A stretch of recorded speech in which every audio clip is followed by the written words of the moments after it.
Grab your coffee and join me, Nicoa, for a caffeinated conversation about life.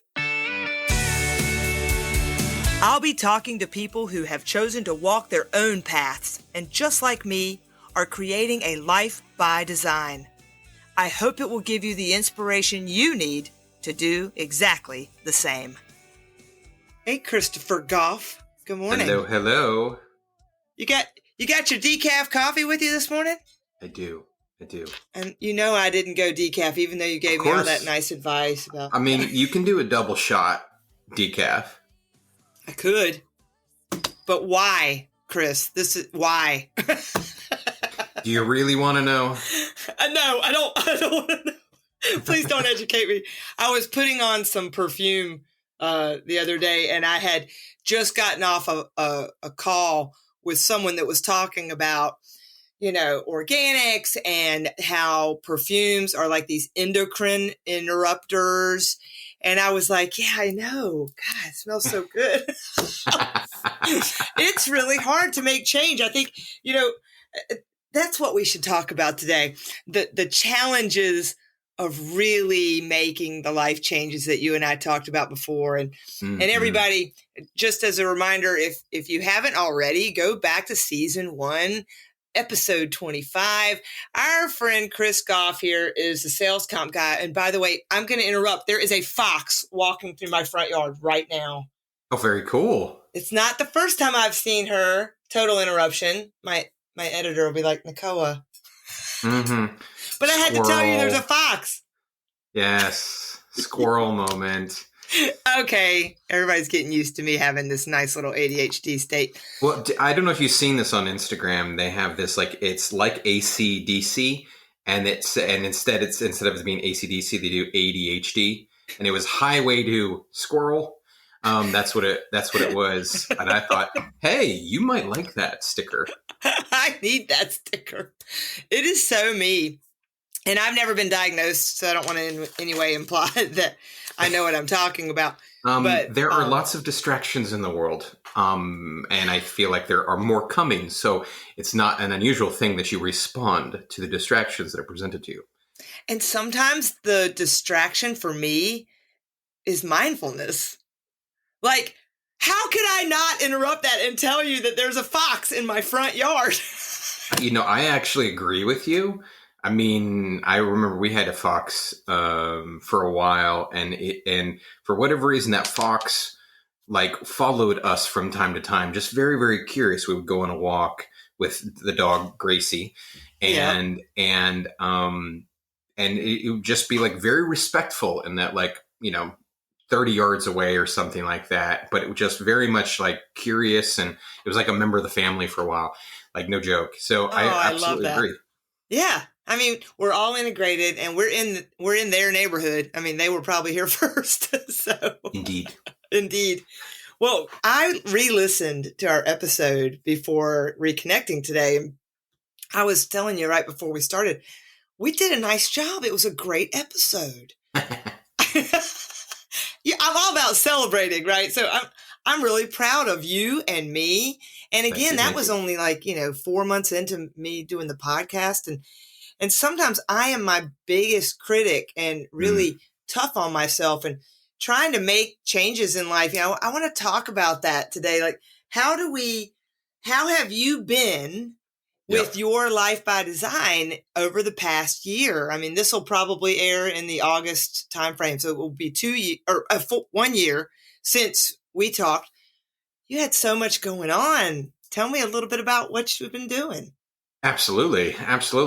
Some things don't change. Well, plenty going on.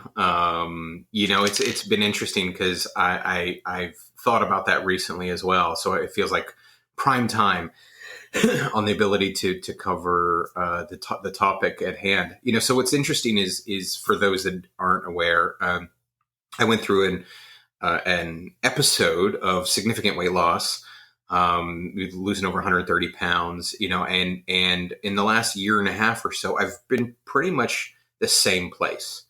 So the desire is to continue that progression downward, but the stall as it might be called, is also something that I've recognized as a needed learning cycle. Perhaps it's putting a good spin on something to be dissatisfied with, but it's also something to recognize that apparently is a place that I needed to sit for a specific period of time on this journey. And the notion of change, I kind of jokingly brought it up with somebody the other day. I said, for some reason, I feel like I've learned amazing things and then somewhere lose it all. Like I forget everything that I've learned, all of the things where I was like, okay, we're making really good progress, feeling good, feeling the change, being in a great mindset, emotional framework. Then it disappears. Like what happened to it? Where did it go? What Chris, was it that made me forget everything to then recognize, I don't know how many ever months later, to be like, wait, why? What happened? Where did that go? Okay, apparently I needed that phase. For sure. And Chris, just as to everybody knows, so you were over 400 pounds at one point and you dropped a shit ton of weight. And I'm just so impressed with your transformation. But you also then said, I still have this goal. You wanted to get down under 200 and all this. And I think it's profound that you're talking about this little stall. Yeah. You're not the only one stalling. 2024 has been a tough year. A lot of people actually are comparing it to 2020. Massive life changes, major planetary realignments, eclipses. I mean, like all of the impact of Mother Earth and just a lot going on socially, things being brought to the surface. But the stall, I am right there with you. I want you to know when I re-listened to our episode, I was like, oh my God, such a good reminder. Because I feel like I'm kind of in a reset. And so this is good timing because I thought, oh yeah, I needed to be reminded of all those great things that, Chris and I already know how to do. We already know how to do this shit. We know how to apply it. We know how to observe ourselves. So tell me more about what's been going on with the stall and your own self-reflection during that. So I would say that I'm still learning it, and it may come out live as it relates to the kind of needed reflection. I through this phase, I feel like I shared with the world what it was that happened in my journey, right, of weight loss.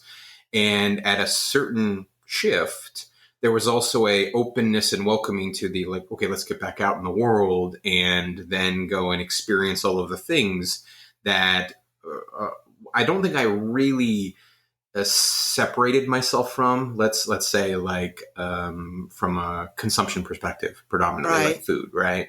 But there was like a pause. You mean like you kind of held back until you were ready. Like, I'll do that when, I have that feel. I get that. I think diets have a tendency to be problematic for that in that regard. That if you go into it with a sentiment of, I am creating a temporary deficiency that will then be something I can get back into or overcome or then or manage and control. Yeah. Yeah. And if you have it from that sentiment, then it ends up being unsuccessful because you have this sort of psychological need to overcome whatever it was that you perceived as a deficiency that you created, right, artificially. And so I feel like I had a little bit of that, but I didn't. I kind of wanted to let myself simply be. And so that meant if I can have anything I want at any point in time. And I think very successfully that has been the case. And in fact, now that's been like 2 years. And so I'm living in a place that is a little heavier than I would like to be. But I think I don't have as much negativity associated with surrounding or what it is that I live in terms of my body. I feel like I had a significant amount of disgruntled sentiment related to like I would sit, and this is times where I remember being the over 400 pounds was there was an episode where I was doing a meditation, and one of the first things was Okay, now sort of sit comfortably. And I genuinely felt all of this angst because I couldn't do the simple first thing. I didn't feel comfortable. And that sort of ruined that whole sort of cycle.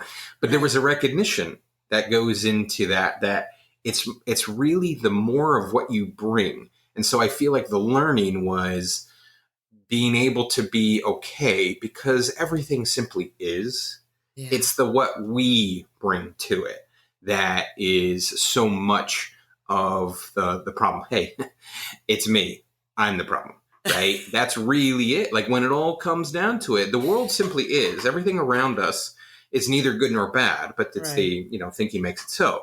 It's the what do we choose to show up as? And I feel like that's probably the learning that I have, and there's strength in that, and then it goes away, and then I need to like refine it. It's kind of like finding it and it disappearing again from time to time. The disappearing, reappearing act, that is the magic, I think, of change. Guess what, y'all? I published a book. Your Life by Design, a Coffee with Nicoa self-care coaching journal, is now available on Amazon. This interactive journal begins and ends with powerful queries, guiding you on a quest for the kind of life by design you don't need a vacation from. I've included an in-depth look at strategic self-care to empower you and hold you accountable to really getting to know your true self. It's time to prioritize you. Use the link in the show notes to buy yours today.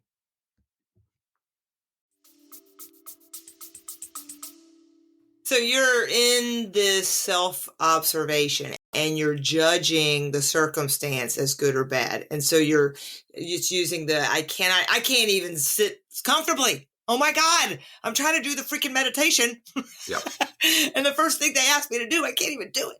So, you're talking about everybody. Everybody is in this self-disparagement stage at some point or throughout the day or often throughout the day. And a lot of people tend to we have this negativity bias, right, that causes us to look for what's wrong to stay alive and stay safe. But there's so many thoughts I have right now about your description because I think let's fast forward to the end. Let's just fast forward for a second. So the end here is, in my perspective, unconditional self-love. Mm-hmm. Unconditional self-love. Everybody write the word down. Unconditional. What does that mean? Give me a second. I'll write it down. Yeah, write that down. Yeah, hold on. Let me do that too. Unconditional. There are no conditions in which I am required to love my body, love myself.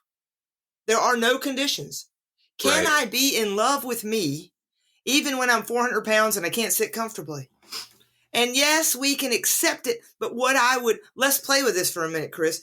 It is separate from you. Oh, this body causes me to feel uncomfortable. Damn it. So it's still separate. And when we can, it sounds like you in the stall, it wasn't a stall. A stall for what? Yeah. In the time and space where you were no longer striving intentionally toward a goal and you gave yourself permission to sit and be. Right. That was your definition of a stall. When I gave myself permission to sit and be and exist, what did I make that mean? Could I love myself unconditionally in that moment? Or did I always carry a story over here, right behind my head here, as I put my hand behind me, that said, okay, well, you can do this for a hot minute, but soon we're going to need to get back up on the treadmill here.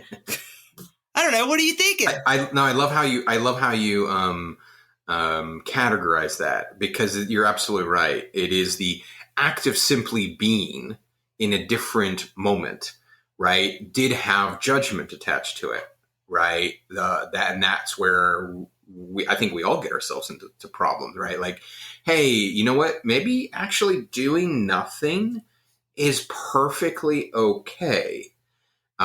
It might be, it's okay to like watch TV or be a couch potato for a moment or a lifetime, even if that, hey, it's whatever it is, it just is. And simply being is okay. There is nothing wrong with simply being. Nope. And I think that is a challenge for some of us that are constantly expecting many things from a productivity or output perspective, to be okay with the act of not doing. That's right. The act of being. We are not human doings. We are human beings. And what I really liked about our first conversation was all of the recommendations and your practices. I mean, we're not saying everybody to stop doing. We're saying, can you some of the practices that you've put in place were, especially during COVID, you were contacting 2 people a day. Mm-hmm. You were reaching out to people. You were reading self-help books. You were trying to find the gems in self-help and self-awareness and self-improvement. And those are admirable. And your way of being in that process was enthusiastic and curious and excited. But sometimes we have to go through that process of enthusiasm and excitement. And I've got this and I can do anything. And I'm going to call all these people and I'm going to make this happen. And I'm talking to me too. Life by design. I love mine and you can love yours too. Just do all these fun things. And then I don't know about you, but I got burnt out.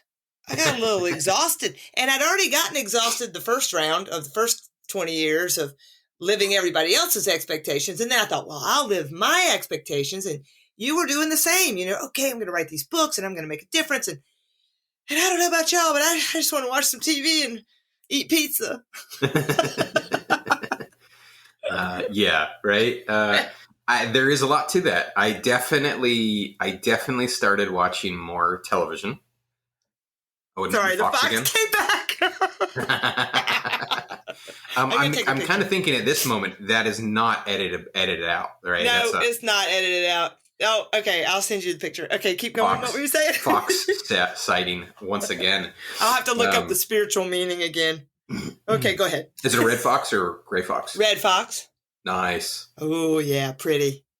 I what I noticed is I kind of needed to introduce more downtime, and I did kind of put that as like more travel time, and more truly like non-working, and my wife and I started watching more television.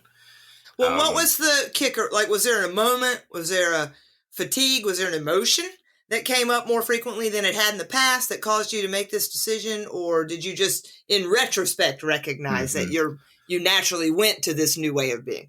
Well, I feel like I naturally, after having conversations about these types of things, more and more in my earlier phase of life, was this constant need to have to produce something, like that I brought no value if I wasn't doing.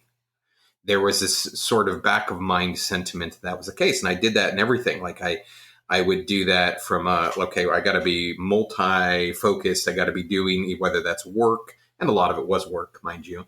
But it was also like, well, even if I'm at the gym or something, well, I got to be feeding my brain at the same time. I can't just like listen to music, like heaven forbid, like, or I just watch television while I'm walking on the treadmill or something. No. Can't do that. I got to do something else because that's not good enough.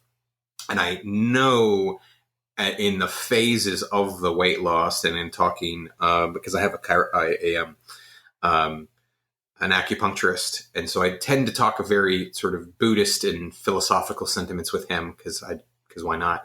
I try to dig into that sort of thing. And there's that sentiment of, when it comes down to it, I was sort of like chasing value in some capacity, to that somehow I needed to do these things in order to justify my existence. And I do have this overarching sentiment that I would like to live a life where the world is greater because I existed in it, and there be evidence of that well extends beyond my temporary physical experience here, right? I do think that most of us have some of that, and I do believe I've turned it down a little bit, Not that it doesn't exist, right?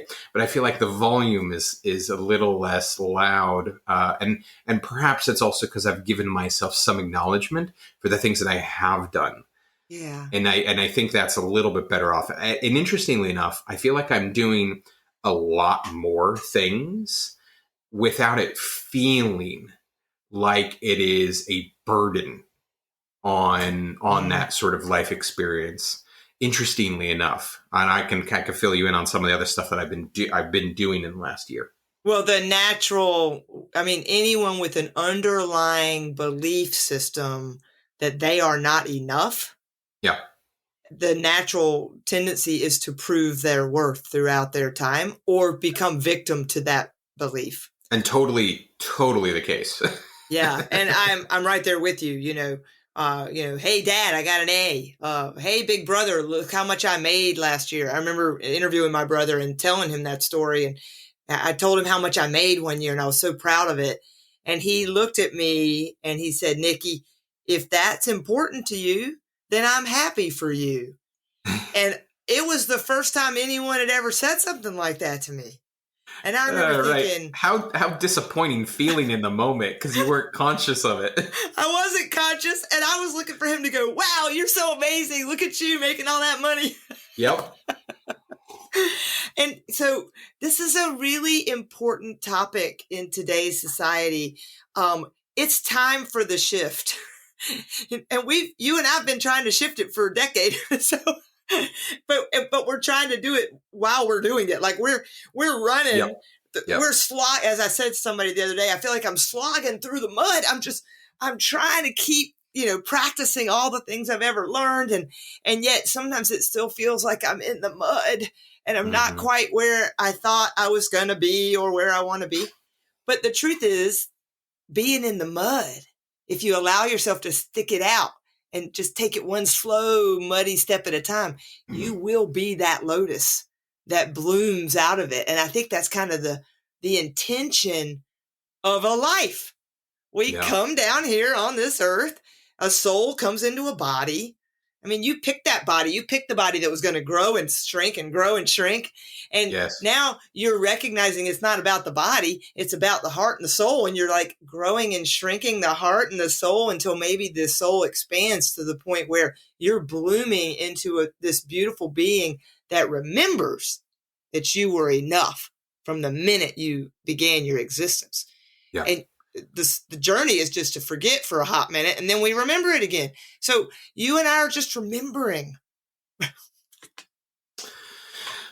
No, you're absolutely right. I think it's Wayne Dyer who says, we're infinite beings having temporary physical experience. And that is an important thing for me to try to remember, that don't get caught up so much in the like very minimal physical limitations that we're feeling. Not that there are any, right? It's the self-induced ones that we're currently feeling.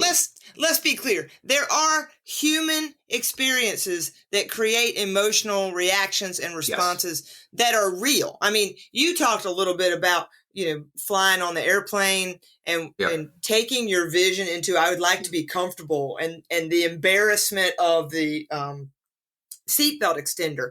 I was sitting next to a man the other day on an airplane, and he was surprised that he needed that seatbelt extender. It was almost like he might not have been traveling for a while, and he sat down next to me in the middle seat. So he's already uncomfortable, right? He's a large man, and he goes to put the seatbelt, and I see him pull it all the way, and he goes, wow, it doesn't fit. And I felt your story. I felt for him, and I said, oh, she'll bring you a seatbelt extender. We'll get her attention in a minute. I mean, I'm the caregiver. I'm like, let me make this man feel like, whatever, no big deal, dude. Yeah, no problem. But I thought about you.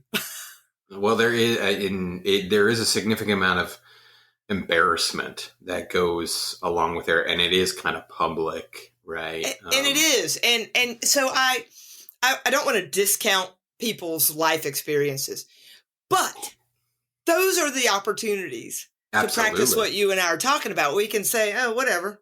I mean, if he's embarrassed, I'm a human being over here, not shaming him. I'm not embarrassed for him.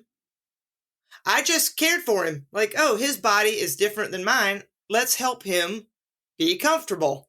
Mm-hmm. And I wanted to appease any potential shame, embarrassment, or discomfort that he was having, obviously.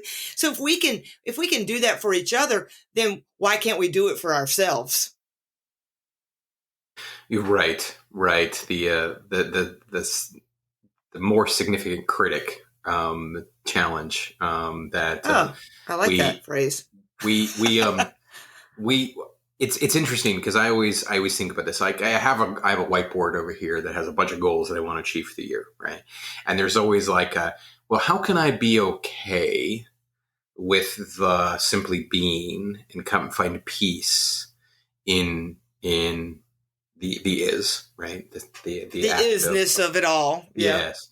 And then at the same time be like, I got a very aggressive goal sheet for the year, right? And the things that I want to accomplish. And some of them I think are well justified in that I want to bring these things into creation, right? And so bringing them into existence, into this universe, into this physical universe, I think is of considerable value.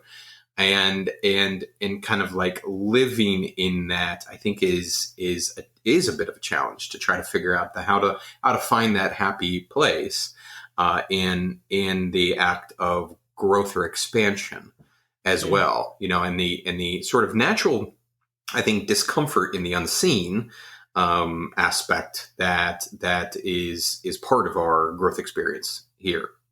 Well, isn't it? We have to come back to the emotion of it because we're either contracting.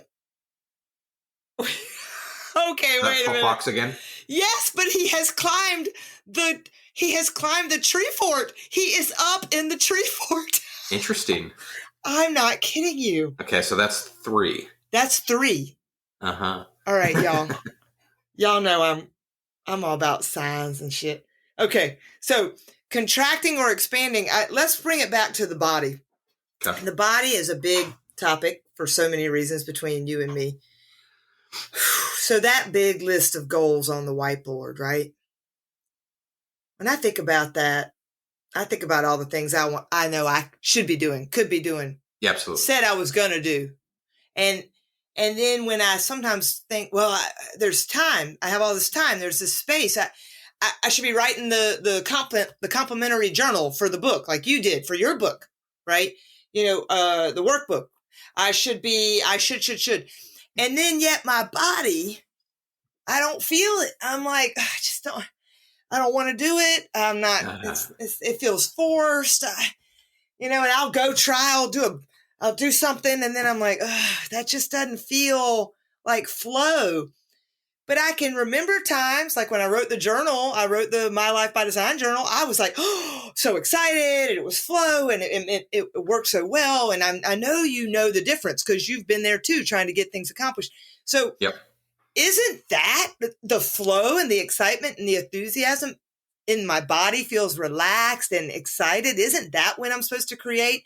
And yes, we have work. Sometimes we have to do it because of deadlines and things like that. But when it comes to our creations, like especially entrepreneurs, shouldn't we not try to force things if it doesn't feel right in our bodies? What do you think? I'm torn on this one because I feel like there's a certain amount of I need to introduce moments of discipline in order to unlock the channel of creativity, right? And some of that is, I think it's Stephen Pressfield sort of sentiments, and he's written a bunch of books for writers, and I think it's Legend of Bagger Vance is his most well-known one, and there is this sort of buildup of this is exactly why for like a writer you kind of need to do the things every day, and what you'll find is that there's this like barrier of pushback, right? Like of disgruntledness or aggression or whatever of the like I don't want to do these things, and then it seems like there's a spot of like overcoming that, and as soon as you get in the act of doing, it gets easier. But there is that wall of the, it's a whole lot easier to not do it at all. And I'm curious if that wall is actually put in place by us because of either fear or concern about rejection, or putting ourselves in a point of vulnerability, that like when it comes down to it, it only is a wall that inhibits us because of this other baggage that we carry forward of the fear. And I think I might have shared that when I put the first book out, where it was like, I didn't feel good about getting out there, because all of a sudden, like, shit got real, right? It was like vulnerability was like high, and this like, I don't feel good about this. Yes, I created something great. I should be happy. Everybody would say you should be happy, right? I'm not happy at all. Now that's at least softened over time. But I also know I have a book that's going to be coming out in August, and another book that's going to be coming out later in the fall. And I have like a dozen books in my mind and sort of partially written and all this sort of stuff. That's all stuff that come out. But I also know that from time to time, this book that's coming out in August is one that's been working on for a year and a half. And it's like, it's been in like thick rough draft mode for a while. And it sat. And then I had kind of squirrel moments of the, okay, I'm going to work on this one, work on this one. So I have like 4 other ones that are like thoughts and moments, right? Because for whatever reason, I didn't feel like I think, this is me personally, I think that I didn't feel that I was quite enough to be able to launch that next book. For some reason, I feel like it's a barrier that I've created. And I think this is true with our physical stuff, our physical realm too. And I mean this from like a body perspective. It's like there's that fear. So like in the gym, right? There's like the fear of being seen, because we expect or desire ourselves to be like fully fluent in all of the things, right? Before we even start. Right. But at the same time, a lot of pressure. Yeah. Right. But at the same time, it's not like we would say, oh, if an infant is trying to walk, we wouldn't like, and they fall over, we wouldn't like, laugh at them and say, get up, dummy. Right. Like we wouldn't say something like that, because we would expect that is the process of the learning on the how to do something. Right. And it's like different every time. Like every time we act, it is something that is new in that moment. And so how would you know how to do it? You've never done it before. Right. Like every book for me is new. Like sure. I will pull my thoughts and previous writings to a certain point into the sentiment of what is used in the next book, but it's not the same thing, because my opinions have also evolved. Even unbeknownst to me, they've evolved. Of course, right? I don't even realize it. And well, I like what you first said, though. I want to talk about how we are creating the barrier, because the wall to finishing the accomplishment. And if you can dissect that and go into the root cause of, well, why doesn't it feel good to write right now? Or why have I kept that in, deep draft mode for so long? Right. So that's journaling work. That's self-reflection. That's the self-dialogue. That's the therapy dialogue. That's the coaching dialogue. What am I afraid of? And you said it in the first interview. You said, well, sometimes I was afraid of actually being successful. I think Marianne Williamson or somebody says that too. But our greatest fear is actually being our best selves or something. Mm-hmm. I just butchered that quote. But I think there is something to the like showing up to the universe and being fearful of you being sufficient. Right? But to like, I'm on the shelf. That's brainwashed. I mean, that's bullshit brainwashing that says that you weren't sufficient and you don't know enough. And who do we think we are going out there starting podcasts and writing books? Yeah. I hear you, man. I have that feeling. When I re-listened to our interview, like I said, I love to celebrate. But I was like, damn, that was good. But I was surprised. I was like, wow, I was much better than I thought I was. And every day you're much better than you give yourself credit for. For sure. And my friends tell me this too. I am a really bad self-critic, and I never really saw that. I didn't see it, but when I see it through other people's eyes, it helps me find more grace and compassion for myself. And it sounds like you have learned to do that for yourself over the last year. talk to me a little bit about these books that you're working on and what's next in the career world and how this is influencing your career. And I swear to God, if that fox doesn't leave my front yard. Now, that's number 4, huh? So he is, hey, how you doing? He's right just in the driveway staring at me. This is so fun. The Fox episode. And no, we're not on Fox. Fox. Foxy lady. Right Foxy here. lady. There we go. Oh my God. So yeah, what are you working on and how has all this self-awareness influenced your career? And are you feeling better? Because you published a whole bunch of books now. I see you out there all the time and I love your newsletter and everything just makes me feel like I have a solid resource, like you are the expert. So if you're in any way hesitating or still insecure, you should set that aside as well, is my point. Yes. So I am doing, let's see. So I think that was 4 books, thus far. So I think when we last met, I think that's 2 new ones. Yep. I know I'll have 2 more this year. So the latest book, which should be coming out in August, is Hiring for Sales. And so it's a very, clear guide on the whole process of interviewing, recruiting, onboarding, sales professionals, because I believe that, revenue is the lifeblood of an organization. And so most organizations have someone that's accountable for the pursuit of revenue. And so the need to be able to empower a leader that is not necessarily accustomed to or comfortable with the process of pulling in a salesperson, potentially for the first time or just irregularly, right? They don't do this on a normal basis. And so leaders can really gain from some benefit of just simply having like a handbook that can help them with some. How have you integrated though your personal self transformation and self-awareness? Like, are you incorporating consciousness into these books? Perhaps unconsciously. Perhaps.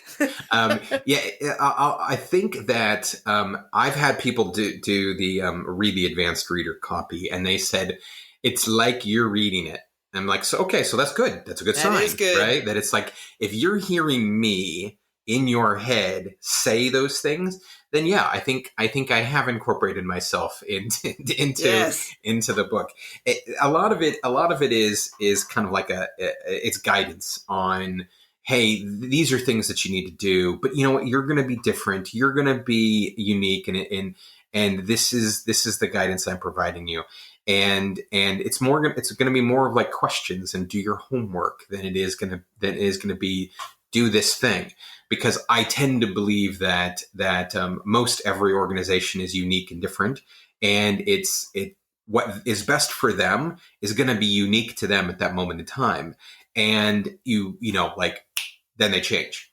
You're talking about coaching. You're coaching people because the goal is to help people help themselves. It's not to be advised, and that's what my Life by Design journal is as well. It is a collection of prompts that I send to my executive clients, and I have sent over the last 15 years, that I pulled some of the very favorite ones, some of the most powerful ones, because if you can begin to have a dialogue with yourself and notice the most significant critic, as you said, but also what would the opposite phrase be? The most significant cheerleader, right? And the most significant self-leader.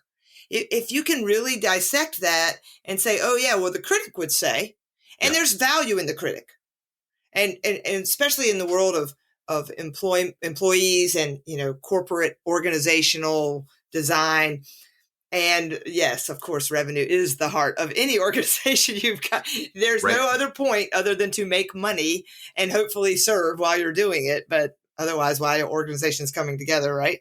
So I think that you're right on with asking the questions. Yep. What are some of the questions that you're still asking yourself about your field of expertise that keeps you intrigued and excited to grow? Yeah, I think it's the kind of the prompt for some of my future writings as well, where it's like questions about understanding and questions about actual like for sales compensation, the act of whether or not, let's say, salespeople are actually reading the document. Is the language accessible? Because I think we get ourselves into this challenge related to legalese versus clarity. And ideally, we would have multiple, like, hey, yeah, we need a legalese, but we also need something that helps people actually understand what it is that we're presumably trying to incentivize them to do. Yeah. Right, clarity related to that, and I believe that there's this sort of happy place where we can combine this the clarity and purposeful work and alignment to being part of something greater than ourselves that can meet much of our desires of the value of work. Right, so like we can get something out of the work that we do if we can do a much better job of aligning these sort of core principles of well, total rewards, candidly. So Yeah. I think an interesting component is I read a book by Alfie Kohn called Punished by Rewards, and he's in a sort of post behaviorist world, so post Skinner sort of sentiment that, you know, we have a real conflict here between encouraging people to act in a way in the long run, and that if by throwing money at people and giving them rewards, what we tend to do is we break them. we actually create this environment that, yeah, in the short run people respond to rewards, but in the long run they might in fact hate you for it, or it may entirely remove the altruism associated with the action.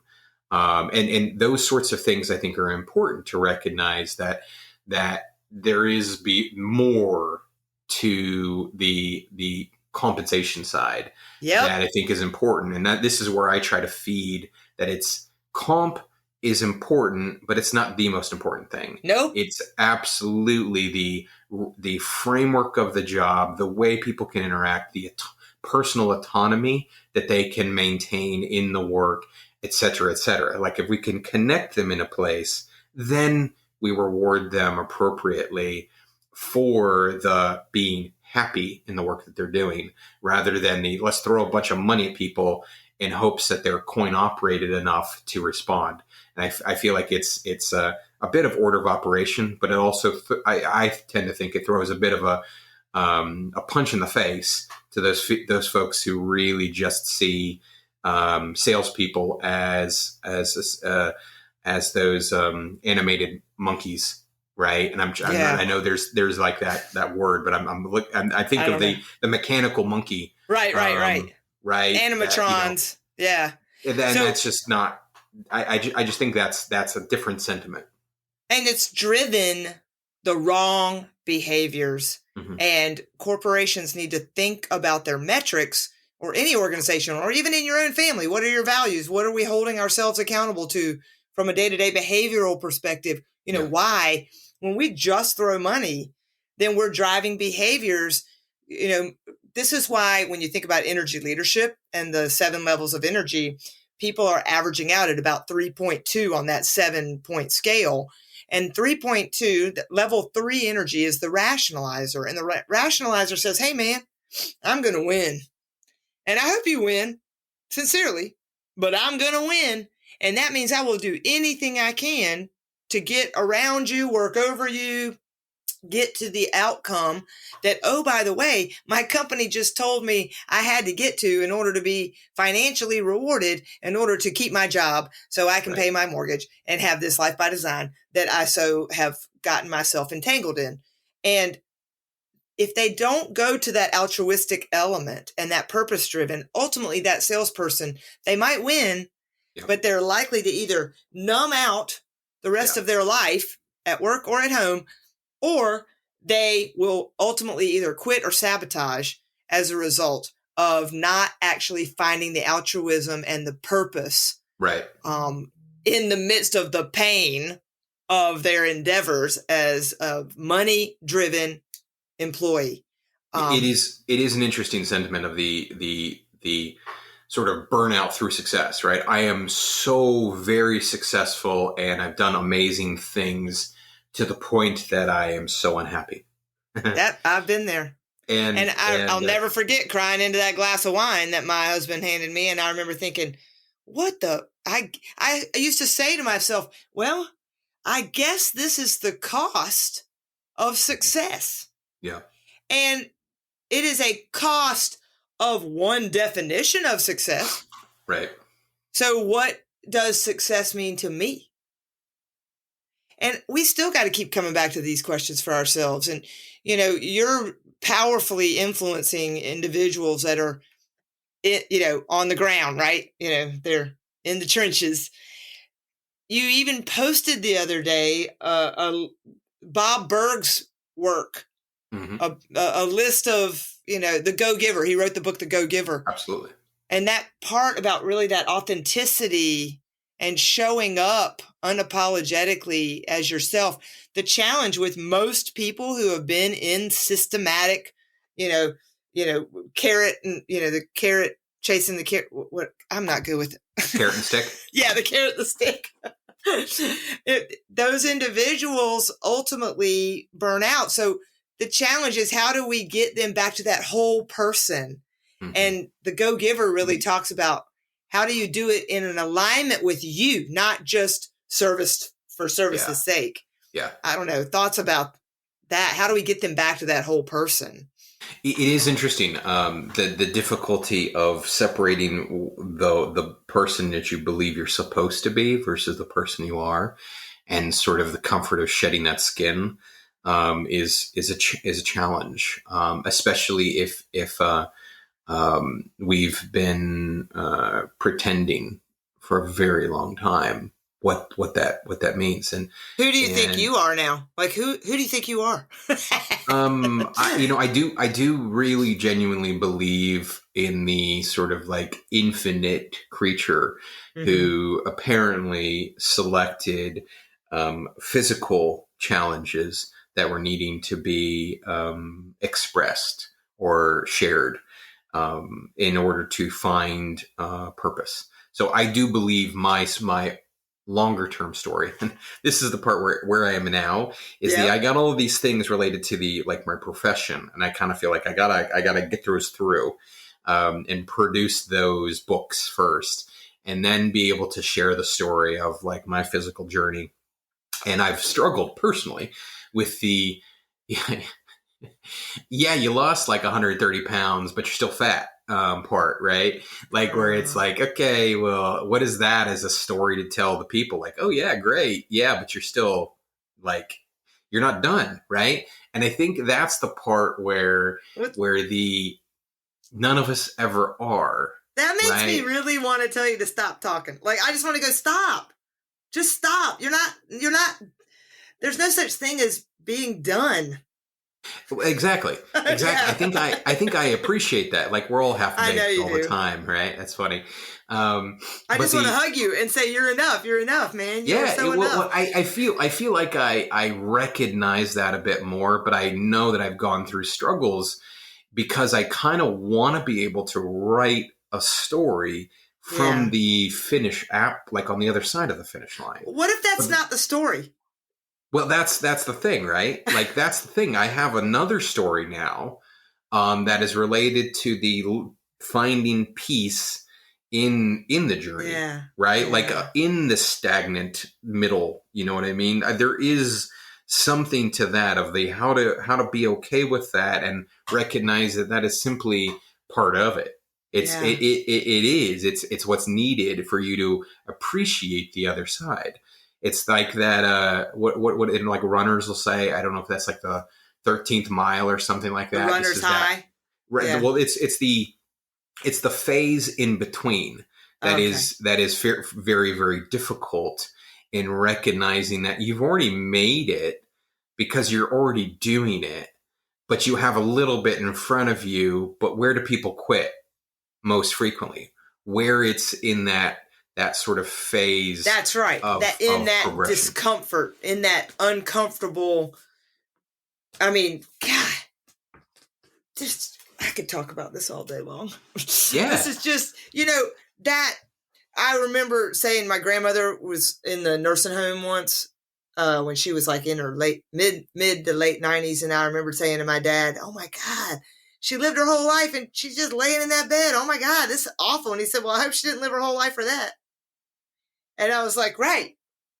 It just was a check again to say, This is it.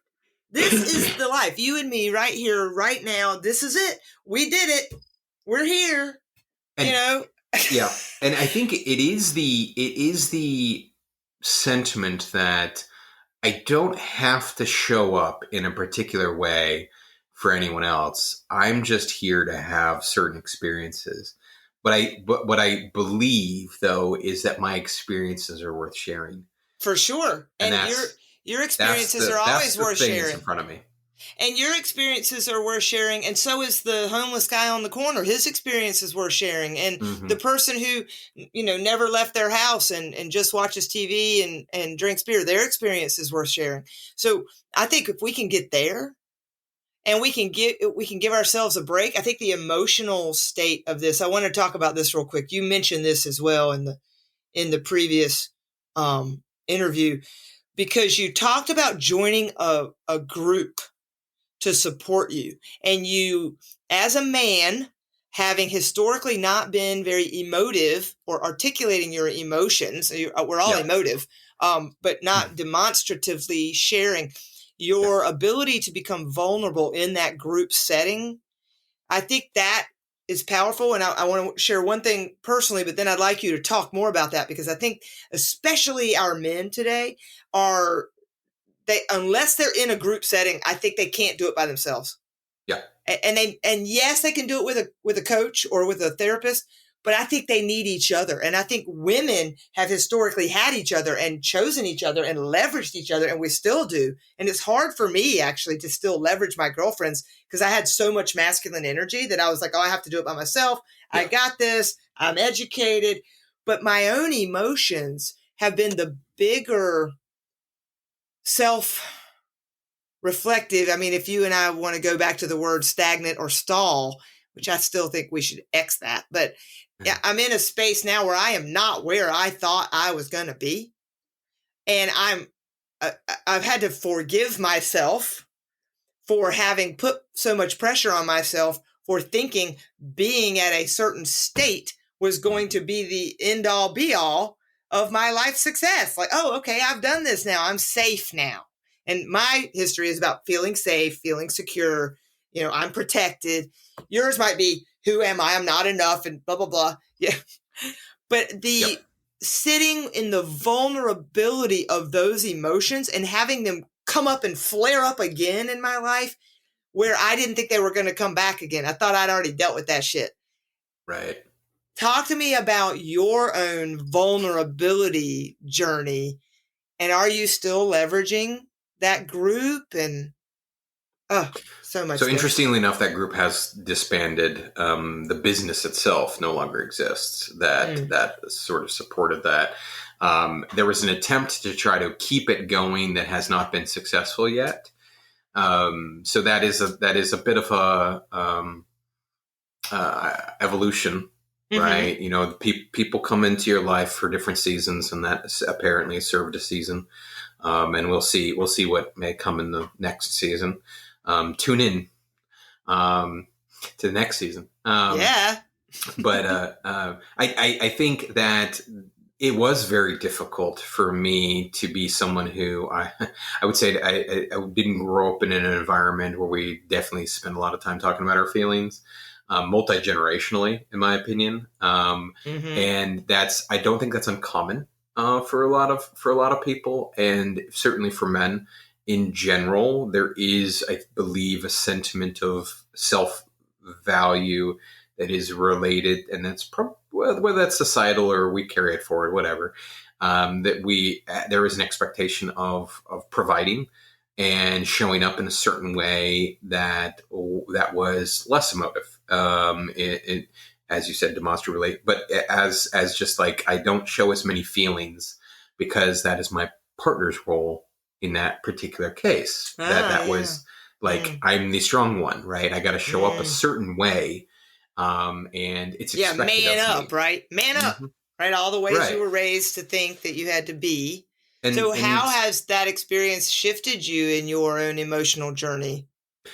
I feel like being able to talk about the things and allow myself to be vulnerable as it relates to just that I'm not where I want to be, in that journey, right? Like that, these are things that I wanted to change. I wanted to improve myself, and a lot of it was related to my emotional resistance. That, I feel like I had a strength in the mindset sentiment, but I didn't have as a strength in the emotional sentiment of kind of like, it's the combination of those two things that really need to get you to where you desire to be. Can you give an example of when you began to tap in? Yeah, like as an example, I would say relatively optimistic, and I have this sentiment of possibility in everything. So yeah, there's lots of opportunities to do anything that you desire, right? But then at the same time, there's never enough money, or there's never enough time, or there's never enough of this. And so there's a lack, an emotional that deficiency, fear. The lack of abundance, right? This creates this sort of sentiment of, well, what is it that I'm creating as an environment for myself of I believe I can achieve. So I put all of my time and effort into the work.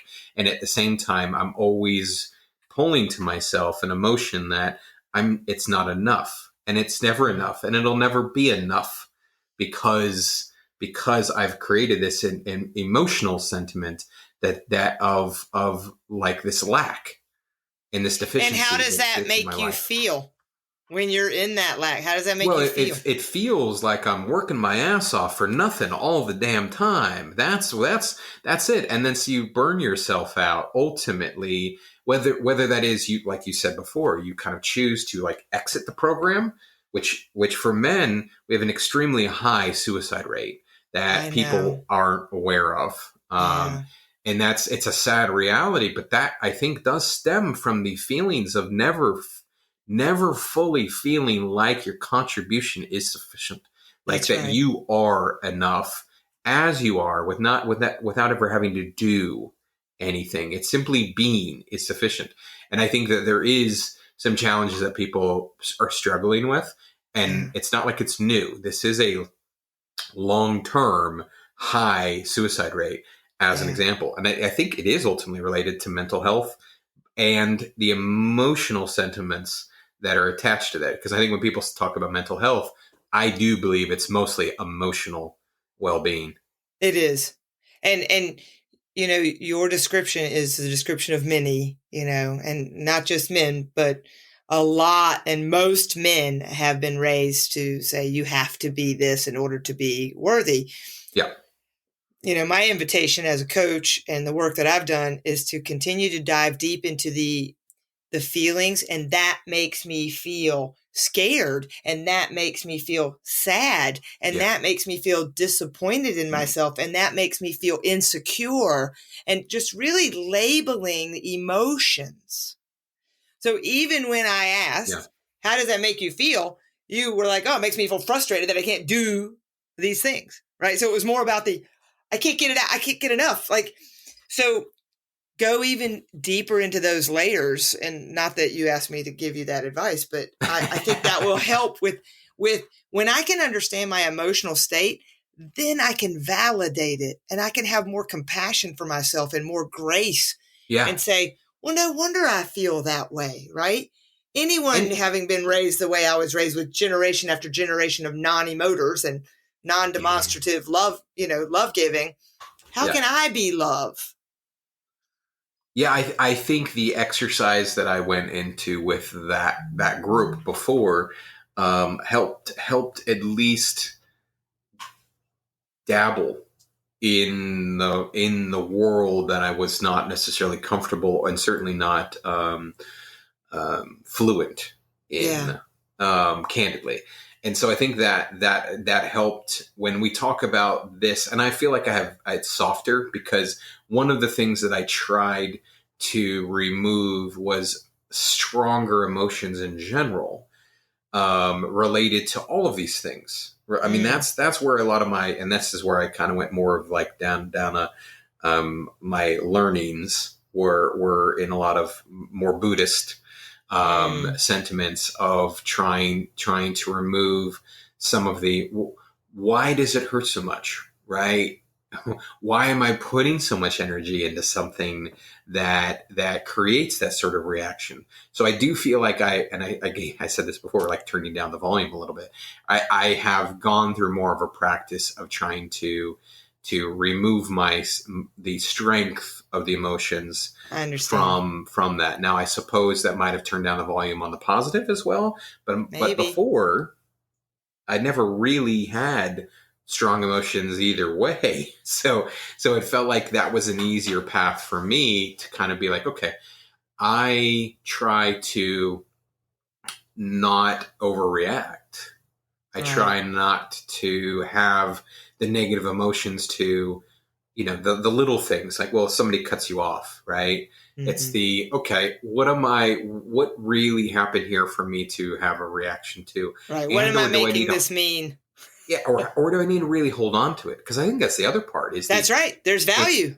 It's the, like, it's okay if you have a reaction, but does it need to be something that ruins your day because of it? Does it need to be something why do you continue to like self-flatulate simply because somebody else did something to you? Like, why are you punishing yourself with this? Those sorts of things, I think, are some of the learnings that I feel like I've taken from those exercises of really getting into the emotions. And I think men can benefit from the, like, okay, if what's acceptable masculine emotional responses are generally negative. And so, I mean, candidly, like when we talk about cultural sentiments, we kind of have these stereotypes. And if we think about those, they tend to be more violent and bigger, angry, that sort of thing. But it's also like, but why would we want to penalize ourselves in a prolonged fashion for something that might be like difficult or violent or something like that? It's definitely how do we tone it back? How do we soften those reactions? If we can't do them in the immediate, how can we do it so that you don't hold on to that? That's right. I like to say it's not that we go there, it's how long do we stay there, and is it serving us? Mm-hmm. Right? So is it serving me to be angry right now? Is this getting me what I want in this interaction with the guy that just... How does it help? Yeah, how is my anger towards that guy that cut me off helping anybody? It's only creating cortisol in my body and sending, like an EpiPen shot of stress hormones throughout my entire system, which will ultimately create dis-ease. Right? Yep. Disease. Yep. So I hear you. That was really actually quite profound about talking about helping men who have historically been encouraged or validated for their extremes of negative emotion to then learn how to tamper or manage their emotional pendulum, and giving them at the same time not only reining in that extreme of maybe anger or frustration or negativity, but giving them access to sadness and love and tenderness to on the other end of this spectrum. Yeah.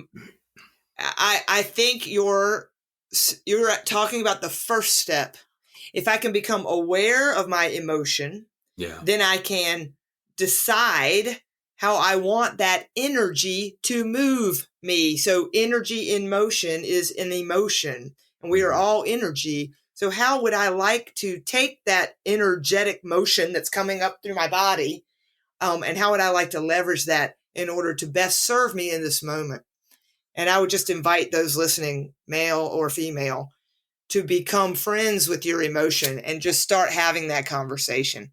Well, it is an interesting It is an interesting aspect, I think, to investigate is the opportunity to recognize that an emotion may occur, but it doesn't define you. It simply happened, and recognize that, okay, give me a moment.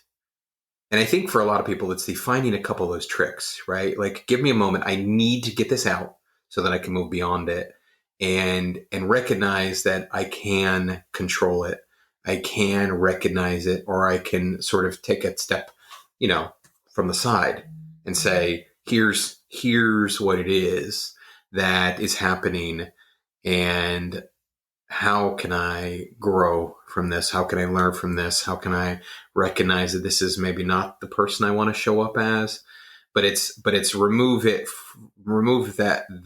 is somehow you, versus simply an episode of a reaction. Yeah, it's your autonomic nervous system. You are literally physically sometimes out of control of that.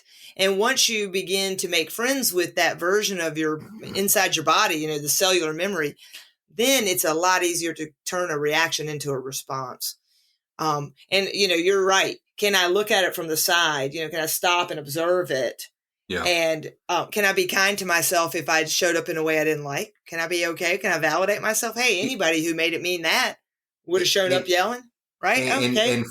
And for men, I think it's difficult to say, like, let's talk about something that happened that you recognize now you didn't care for, right? Let's talk about, like, the last time you yelled at your kids or something like that. Is that how you want them to remember you? Is that how you want to be seen? Is that how you, do you think that was fair? Do you think that was an appropriate reaction? So let's take a moment and just investigate that. And it will give you enough of a pause the next time this would be to occur. But it's not intended to be critical. It's simply an awareness. And I think that's a big part of it, let's start with simple attention or awareness of what is, without trying to change it, without trying to be critical. I feel like that's where we start. And then we can build on that after there's a consciousness in place of what's going on. It's all about consciousness. And you just described the acronym that I like to use, which is STOP. Oh my God. The fox just came back. There's the fox. That's number 5. That would be number 5. The fox loves this will be like a drinking game now, Nicoa. Yes. We'll be like, every time you see a fox, I'd like you to drink caffeine. Last time it was every time we said the word consciousness. Okay, so the acronym I want to share with everybody, and I've shared it before, but I'll share it again in case you never heard it, which is to stop, take a big deep breath. You're coming into the moment of what is, like you said, observe, who am I in this moment? So we wear a dozen hats at a time. Just pick one. Who am I in this moment? Understand what matters most to me with that hat on, and then live the legacy I want to leave behind. Mm-hmm. So then my behavior, I then have a conscious choice to then behave in an alignment to those values, to those standards. Yep. And that's stop, observe, understand, and live. Soulful living is mindful living. And that's what you described. I channeled that a long time ago, wrote a speech about, like a presentation about it. And I remember calling home and saying, I'm going to be late. I'm writing this. I can't stop writing this. And I had never even looked up the term mindfulness until that night. This was 14 years ago, sitting in my first office after I'd quit Allscripts and Mises. And I was sitting there and I Googled mindfulness after I wrote the presentation. And I got like 1 billion hits, right? And I was like, oh, I'm already talking about mindfulness and I didn't even realize it. Right. So I knew that I was channeling something, something that needed to be reminded. You were a poet and you didn't even know it. Type of thing, right? Like you and I. It is interesting how sometimes we think these things and like, wow, it's awesome. And then you realize that apparently there's like a billion other people who have come to this point of understanding as well, which is good because you came to it independently, and so did so many of those people.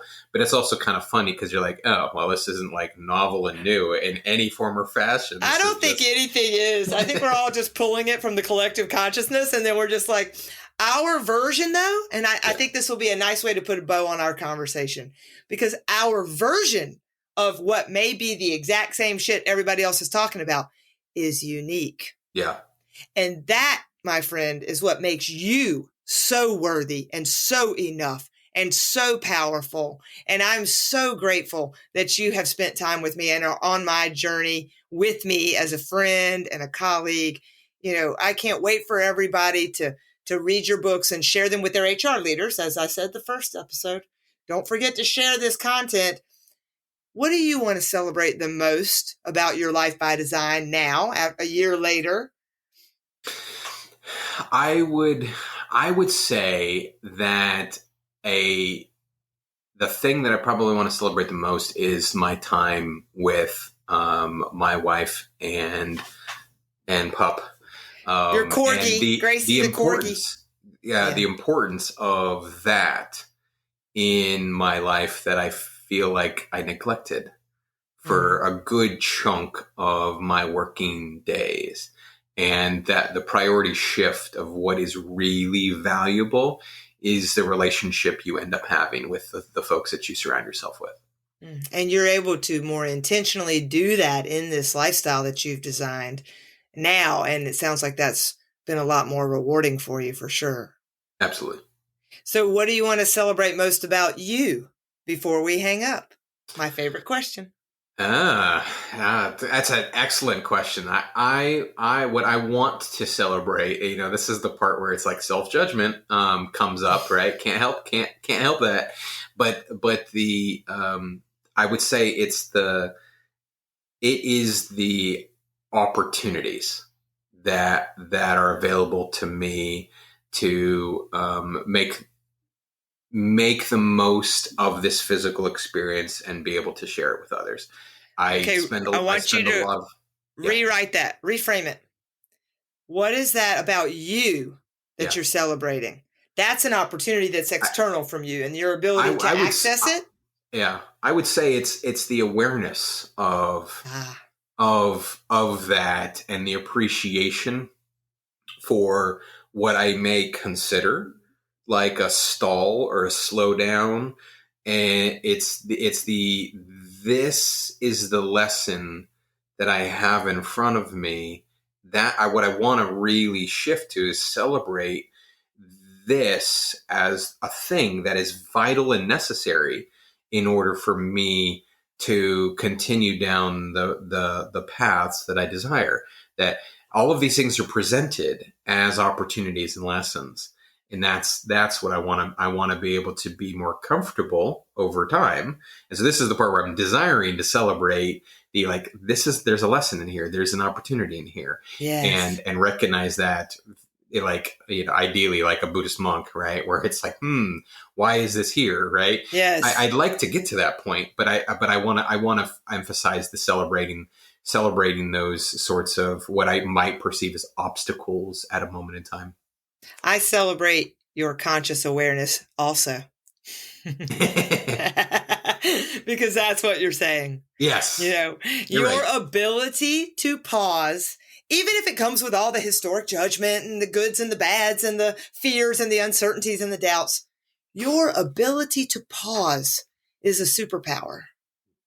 And that reflection is something you have fostered and learned. And it is a skill that can become the superpower to creating your life by design. So I celebrate that with you. And thank you. I am honored to be on this podcast and offer these opportunities to talk. So let's do it again in a year. How about that? Absolutely. Thank you so very much. I appreciate it. You're such an amazing person to kind of give me this opportunity to talk. And I appreciate the double shot. Although I have to say, we didn't drink anywhere near enough coffee. I could definitely use a refill. I know. I'm on my second, so you do not want me to get a refill. I'll start chasing the fox down out in the yard. So I think I'm probably done for the day. Thank you, my friend. I'll talk to you again soon. Thanks for joining us for a caffeinated conversation.